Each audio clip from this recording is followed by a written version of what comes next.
I remember The Apprentice, first season. The Apprentice had 42 million people. The Academy Awards had 41 million people.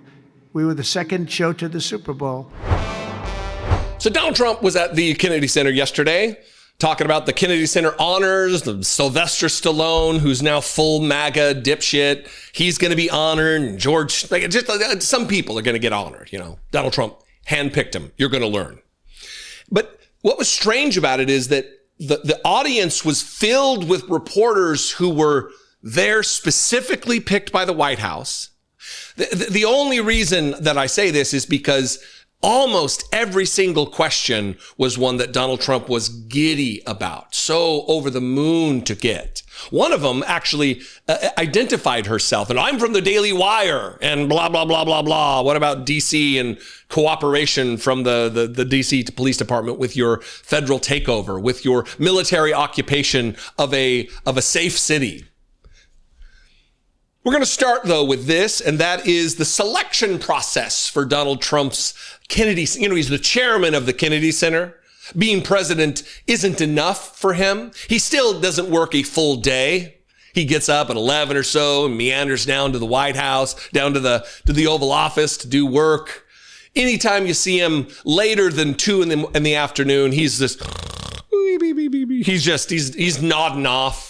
He's nodding off during his own meetings where they're talking to him. He's sleepy. The other day when they were doing the DC crime nonsense, he and Kash Patel, little Kash Patel got up there and he's talking into the microphone there's supposed to be a podium here, and he's just so little, he's talking, and Donald Trump's almost fallen asleep. I mean, it's a nightmare, right? So apparently it's not enough to be president of the United States. He also needs to be the chairman of the Kennedy Center. Jesus. And he's being asked in this thing, well, what was the selection process? You know, the most hard-hitting questions while the military occupies D.C., while there are questions swirling around whether he raped kids. All of this, unimportant. We need to get to the hard-hitting question of the day. Who chose the selections to honor these particular dipshits that you've chosen? Then we're not going to have a second meeting. Thank you, sir. Thank you, sir. I didn't ask you. Go ahead, please, address. I just wanted to ask you, thank you, Mr. President. How involved were you in the selection process of these honorees? I would say I was about 98% involved. No, they all went through me. They came over, Rick and Sergio and everybody. They said, I turned down plenty. They were too woke. I had a couple of wokesters. No, we have great people. This is very different than it used to be. Very different. These are great people, and they're not. I don't have any idea of the Republican, because I want people that the Kennedy Center has everything. Look at the Academy Awards. It gets lousy ratings now. It's all woke. All they do is talk about how much they hate Trump. But nobody likes that. They don't watch anymore. That used to have 45 million people watching. I remember The Apprentice, first season. The Apprentice had 42 million people. The Academy Awards had 41 million people. We were the second show to the Super Bowl. But since then, the Academy Awards have gone down to, I think they've gone down to numbers that are like a regular show, because it went woke. We're not doing it for that reason. We're doing it because we want the great talent. But these are great people. So I was just a very long answer, but I was very involved. Mr. President, follow up on No, this. I didn't ask you. No, her. I want her to ask. Right. Yeah. He didn't pick anybody yet. No, not you. You're going to ask a real question. I want this softball about the selection process so I can start to ramble about the Academy Awards and The Apprentice. The problem here, the problem here lies in the fact that there is no respect for the presidency or the importance of the job from MAGA world and Republicans. Because look, if Donald Trump can do the job, then fucking anybody can do the job. I mean, here's an empty can of Coke Zero, almost empty. We could make this the president of the United States. Oh, here's a Stanley tape measure. That could be the president. Oh, wait. Here's my juror badge from my jury duty the other day that needs to be thrown away. That could be president. Instead, we've got a guy who rambles about his old TV shows and the Academy Awards not having as many viewers as it once did. Not ending the war in Ukraine that he promised he would in 24 hours after taking office. Here we are 7 months, 8 months in. No, not that.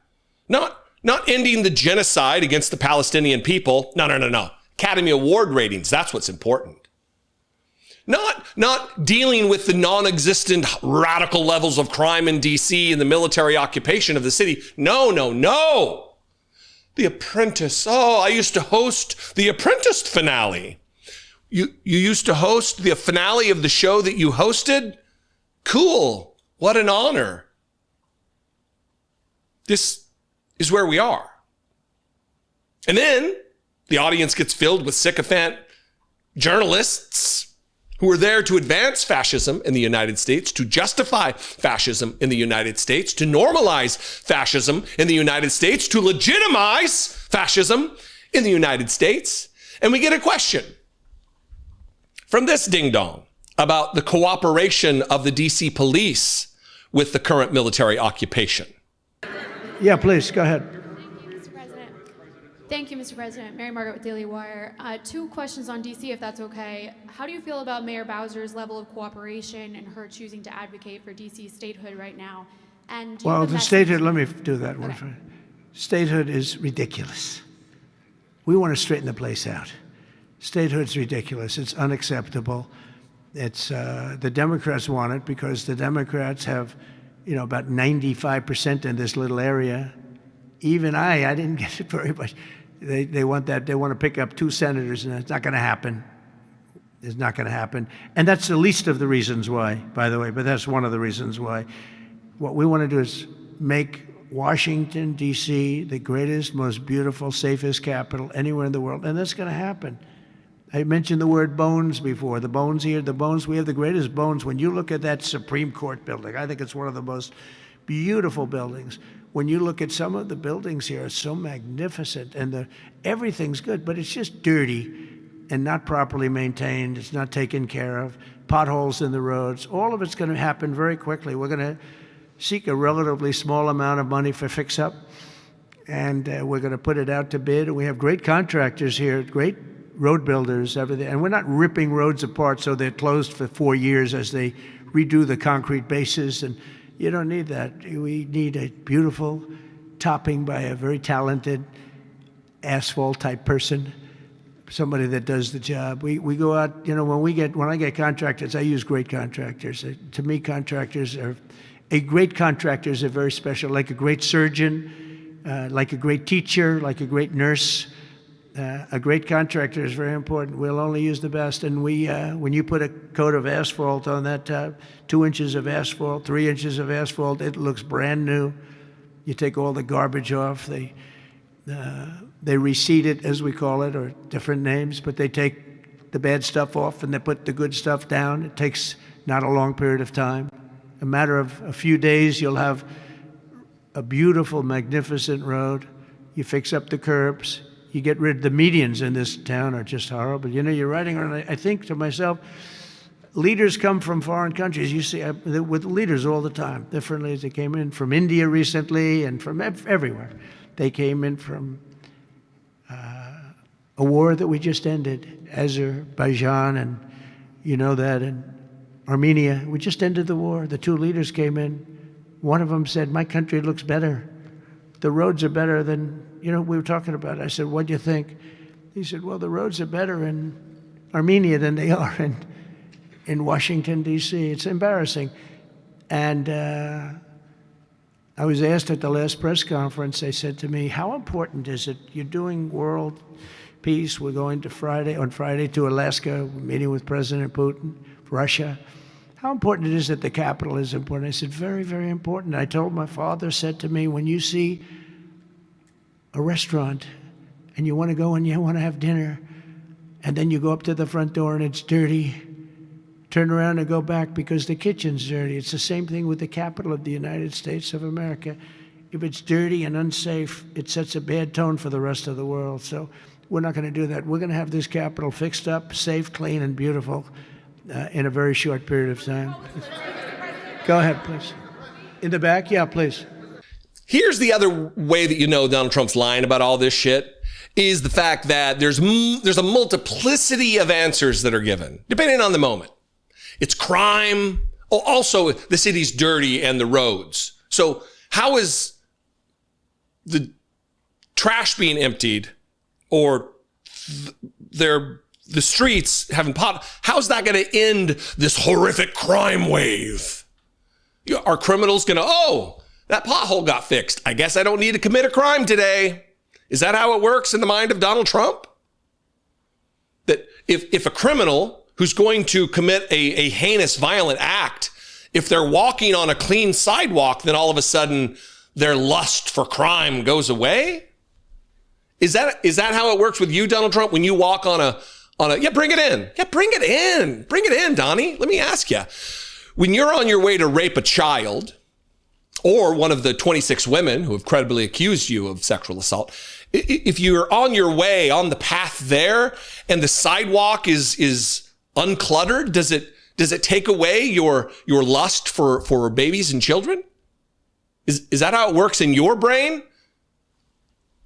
Maybe don't generalize. Go ahead. Maybe don't generalize your particular perversion and your experience to the rest of the population. Maybe just maybe, right? Maybe just maybe don't try to destroy the country to distract from your crimes, alleged crimes.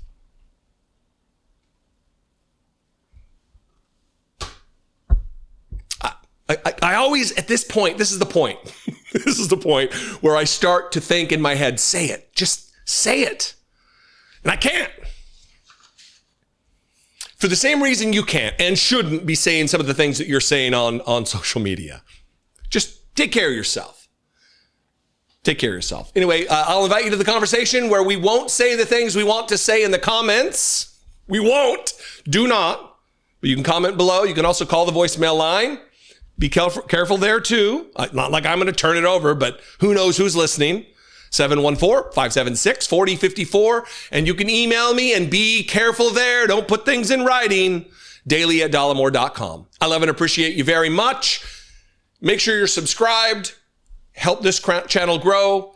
Help me grow my audience to spread the truth farther and wider with good ideas about good governance and respect for our country and the Constitution, trying to make our world a better place. Be genuine and take care of one another.